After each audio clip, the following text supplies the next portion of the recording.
Righto, let's set up external system links in GoSiteReady. This lets you jump straight to client portals for a person or an attainment, saving you stacks of time and clicks. First, you want to head up to the settings and then the external systems tab. There are some already pre-populated.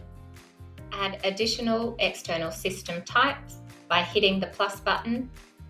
Now you need to add these external systems to company profiles.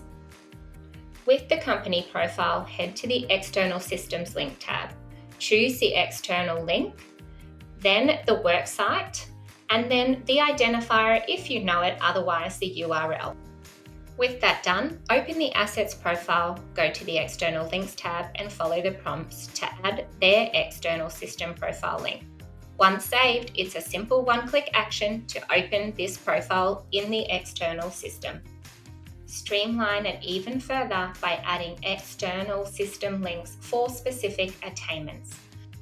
Setting this up for your people and their attainments now will save you time in the future. One-click updates are moments away.